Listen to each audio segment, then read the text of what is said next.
So where are you? Yeah, I'm in MDC Brooklyn, in a little side room. This is the first time that I'm speaking about it.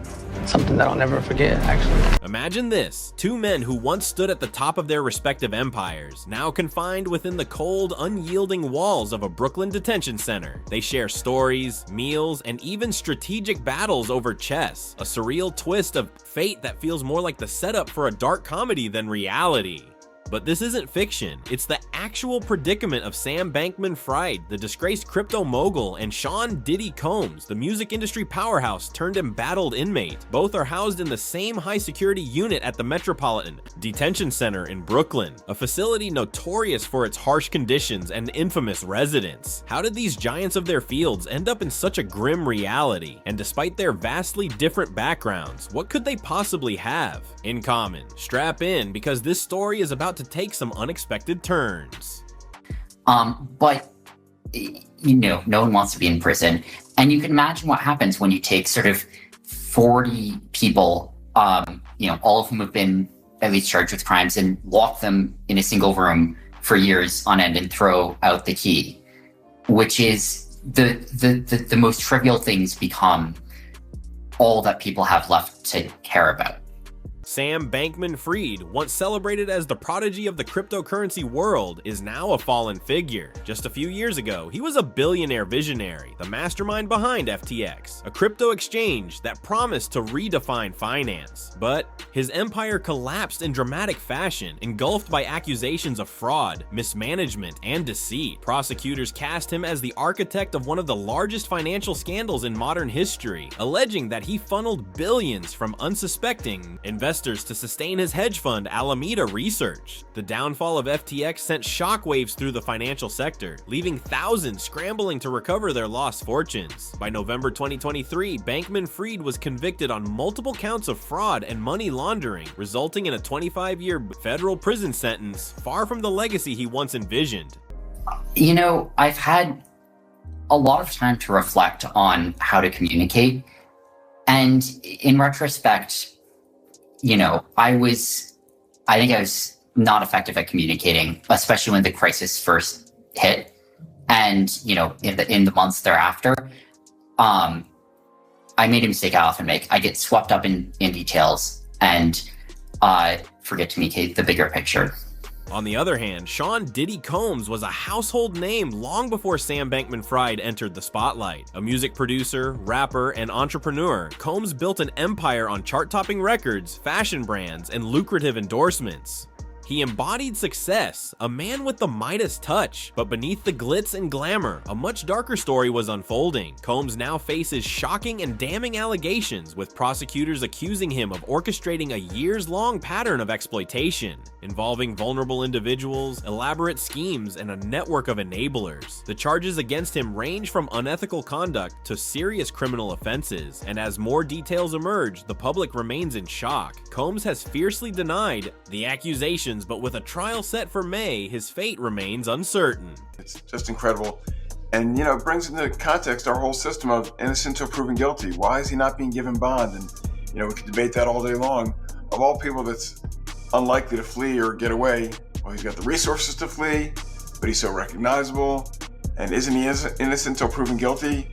Well, yeah, but, we have to recognize there are degrees of innocent till proven guilty. Now, let's set the scene. The Metropolitan Detention Center, MDC in Brooklyn, is no ordinary jail. It's a towering fortress-like structure overlooking the Brooklyn waterfront. Housing both pretrial detainees and convicted criminals, the facility has earned a grim reputation for its harsh conditions, frequent lockdowns, and chronic staff shortages. Inmates describe it as a dark, grimy place where even basic necessities are scarce. Yet it has also served as a holding ground for some of the most high-profile figures in the criminal justice system. From R. Kelly to Ghislaine Maxwell, MDC Brooklyn has housed its share of infamous residents. Now Sam Bankman-Fried and Sean Diddy Combs join their ranks. It's a legitimate concern. No judge wants to wake up and read the headlines the next day, oh, they treated this guy special and they gave him bond, and now he's gone and he fled from justice. So that's what's in the back of most judges' minds. On the other hand, we deal with cases where clients have significant funds sometimes, and sometimes where there's money, you can craft a unique solution. The Years ago, it was the ankle bracelet and the ankle monitor. Despite their vastly different backgrounds, the two men have reportedly formed an unlikely bond. Bankman-Fried, known for his awkward demeanor and unkempt appearance, has spoken positively about Combs, describing him as kind and generous during their time together. In a recent jailhouse interview, he told Tucker Carlson that Combs has treated him and the other inmates with respect, even offering words of encouragement during difficult moments. He's been kind to me. It's a position no one wants to be in. Obviously, he doesn't, and I don't. It's kind of a soul-crushing place. Bankman-Fried reflected on their shared predicament. Much of their time is spent in the unit's common area, which features a few tables, a television, and a chessboard. Chess has become a major pastime for Bankman-Fried, who with his analytical mind has been sharpening his skills against some of the most unexpected opponents, former gang members and alleged criminals who, as it turns out, are surprisingly good at the game. I lose games to them all the time, he admitted. I was not expecting that. While Combs isn't much of a chess player himself, he's often seen watching the matches, providing commentary, and cracking jokes to lighten the mood. Of course, some of them are, I think are thinking like, wow, this is sort of a big opportunity, like, you know, to meet people they wouldn't otherwise get to meet, which is, it shocked me the first time I heard that. Right, it makes sense from their perspective, but like, boy, is that not how I think about prison. But their conversations extend far beyond chess and prison small talk. Bankman-Fried and Combs have reportedly delved into discussions on everything from politics to business strategies, drawing from their shared experiences in high-stakes industries. Bankman-Fried has even confided in Combs about his regrets, reflecting on the choices that led to his downfall. Meanwhile, Combs has offered glimpses into his own struggles, speaking about the pressures of fame and the mistakes he's made along the way. It's a surreal dynamic, to say the least. Two men who once wielded immense power and influence, now reduced to introspection and unexpected camaraderie in the most unlikely of settings.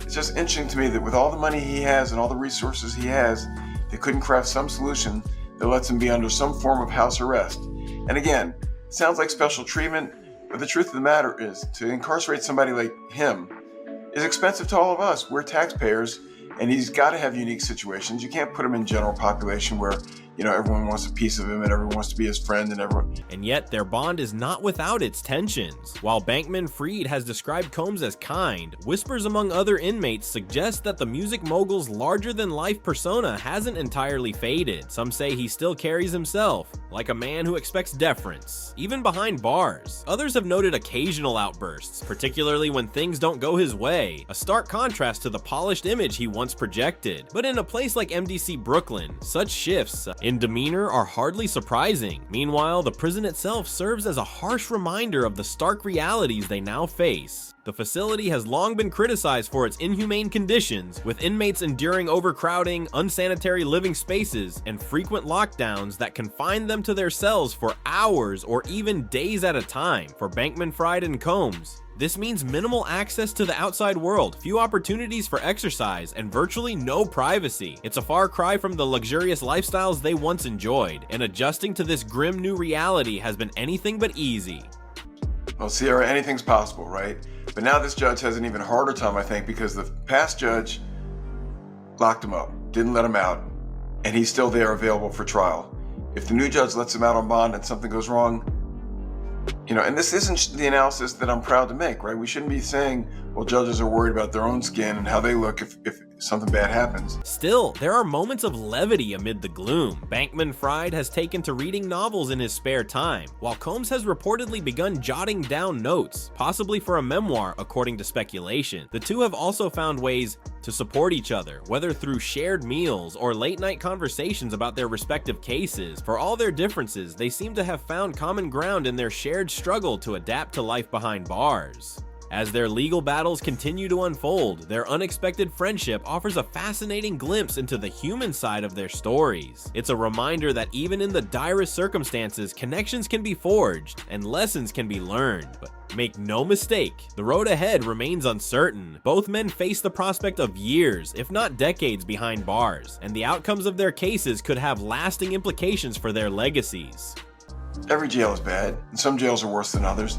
And the problem, again, is if you move him, why is he getting special treatment? And maybe he's earned special treatment. Maybe what he's done, maybe he's given so much back to his fans and to the world and to charity, that maybe there's a way that it plays out in the end. But again, to go into court and say this jail is bad, move him to another jail. So what does the future hold for Sam Bankman-Fried and Sean Diddy Combs? Will their unlikely friendship endure the trials and tribulations ahead, or will the pressures of prison life ultimately drive them apart? As the next chapter of their stories unfolds, one thing is certain: this tale is far from over. The harsh realities of prison life had already taken their toll, but the real challenges were only beginning. While their unexpected camaraderie offered fleeting moments of normalcy, the truth was that both men were entangled in legal battles that could define the rest of their lives. And this wasn't just about proving innocence, it was about survival in a system that didn't care how big your name was beyond its walls. The Metropolitan Detention Center in Brooklyn, where they were being held, has been described by former inmates as one of the toughest places to endure. For Bankman-Fried, who had spent his adult life in the fast-paced world of cryptocurrency, and Combs, a man accustomed to private jets and red carpet events, the adjustment was brutal, but beyond the grim conditions, the real fight lay in the courtroom. What we see are just the people that are around us on the inside rather than who we are on the outside.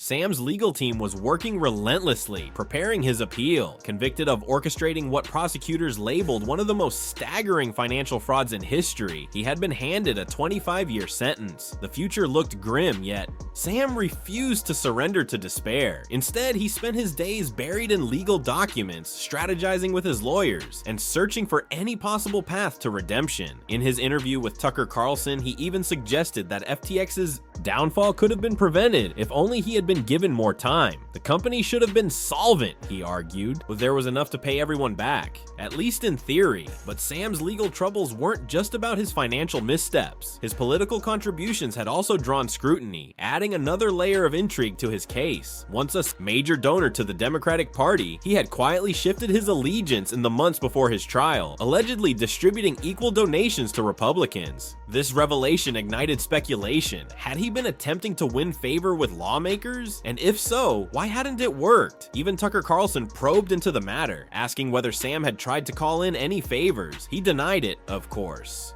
But the lingering questions remained. Was his downfall purely financial, or were there deeper, more powerful forces at play?